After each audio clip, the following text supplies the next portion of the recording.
পবিত্র কোরআনের সূরা মুদ্দাসসিরের ৩১ নং আয়াতে বলা হয়েছে, আল্লাহ যাকে ইচ্ছা পথভ্রষ্ট করেন এবং যাকে চান হেদায়েত দান করেন।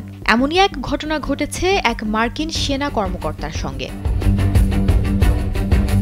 তার নাম রিচার্ড ম্যাককিনি। আফগানিস্তান, ইরাক সহ অন্যান্য মুসলিম প্রধান দেশে যুদ্ধ করেছেন তিনি। সেই যুদ্ধের অভিজ্ঞতা ও দীর্ঘদিনের প্রোপাগান্ডা তার মনে মুসলিমদের প্রতি প্রচণ্ড ঘৃণা তৈরি করেছিল। রিচার্ডের দৃঢ় বিশ্বাস ছিল ইসলাম হল সহিংসতার ধর্ম, আর মুসলিমরা যুক্তরাষ্ট্রের জন্য হুমকি। নিন মজাদার গোলমার্ক পপ, কুড়মুড়ে বাইটে ফুরফুরে লাইফ। সেই ঘৃণা থেকে তিনি এক ভয়ঙ্কর পরিকল্পনা করেন। তিনি মুসলমানদের ধর্মীয় স্থাপনা মসজিদ উড়িয়ে দেওয়ার পরিকল্পনা করেছিলেন, কিন্তু আশ্চর্যজনকভাবে সেই পরিকল্পনাই পরিণত হয় তার জীবনের সবচেয়ে বড় আশীর্বাদে। রিচার্ড ম্যাককিনি প্রায় ২৫ বছর মার্কিন সেনাবাহিনীতে দায়িত্ব পালন করেছেন। তিনি আফগানিস্তান থেকে আহত অবস্থায় ফিরে আসার পর নিজের ভেতরে জমতে থাকা ঘৃণা ও দুঃখ ভুলতে পারছিলেন না। তার বিশ্বাস ছিল ইসলামই সব সমস্যার মূল। বিবিসিকে দেয়া সাক্ষাৎকারে এমনটাই জানিয়েছেন রিচার্ড।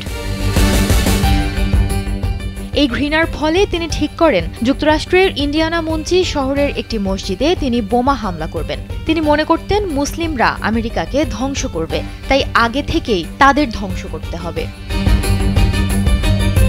টুয়ার্ডস ইটার্নিটিতে দেয়া এক পডকাস্টে রিচার্ড জানান, সামরিক অভিজ্ঞতাকে কাজে লাগিয়ে তিনি নিজেই শক্তিশালী বোমা তৈরি করেন এবং পরিকল্পনা বাস্তবায়নের আগে ওই মসজিদে যান তিনি।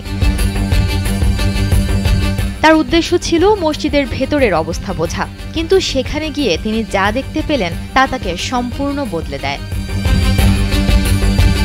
তিনি ভেবেছিলেন ভেতরে গিয়ে বৈরী আচরণ দেখতে পাবেন, কিন্তু ভেতরে যাওয়ার পর মুসলিমরা তাকে স্বাগত জানান, চা খাওয়ান এবং সুন্দর করে কথা বলেন। তার সামরিক পটভূমি জানার পরও তাকে আলিঙ্গন করেন।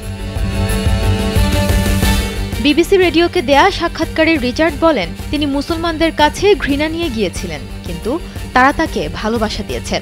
মুসলিমদের এই ভালোবাসা তাকে ভেতর থেকে নাড়িয়ে দেয়। রিচার্ড নিজের সিদ্ধান্তকে প্রশ্ন করতে শুরু করে। তিনি ভাবতে লাগলেন, যদি এরা অর্থাৎ মুসলমানরা সত্যিই এতটা খারাপ হতো, তবে কেন তার প্রতি মমতা দেখাবে? এরপর থেকেই তিনি ইসলাম সম্পর্কে পড়াশোনা শুরু করেন। সেই মসজিদ থেকে তাকে একটি ইংরেজি অর্থসহ কোরআন দেয়া হয়। কোরআন পড়ে তিনি জানলেন তাওহীদের ধারণা, আল্লাহ এক, তার কোনো শরীক নেই, আর এই ধারণা তার মনে গভীর প্রভাব ফেলে। পাশাপাশি তিনি দেখেছেন পশ্চিমা মিডিয়ায় ইসলাম সম্পর্কে যা বলা হয় কোরআনে ঠিক তার উল্টো চিত্র। তার মনে গভীর দাগ কাটে সূরা মায়দার ৩২ নং আয়াত, যেখানে আল্লাহ তাআলা বলেছেন, যদি কেউ কাউকে হত্যা করে, হত্যার অপরাধ বা পৃথিবীতে ফিতনা সৃষ্টির অপরাধ ছাড়া, তাহলে সে যেন সমগ্র মানবজাতিকেই হত্যা করল, আর যদি কেউ একটি প্রাণ রক্ষা করে, সে যেন সমগ্র মানবজাতিকে রক্ষা করল। রিচার্ডের কাছে ধীরে ধীরে স্পষ্ট হতে থাকে ইসলাম সন্ত্রাসের নয়, বরং শান্তির ধর্ম। অবশেষে একদিন তিনি সেই মসজিদের ইমামের কাছে গিয়ে নিজের মনোভাব প্রকাশ করেন এবং কালেমা পড়ে মুসলিম হয়ে যান। বিবিসির audio program stranger at the গেটে তিনি বলেন, তিনি কালেমা পড়ার সময় তার মনে হয়েছে যেন বুক থেকে একটা পাহাড় নেমে গেছে। তিনি যখন ইসলাম গ্রহণ করেন তখনও তার স্ত্রী এবং সন্তান খ্রিস্টান ছিলেন, কিন্তু বেশ কিছু সময় পর তারা দুজনেও ইসলাম গ্রহণ করেন।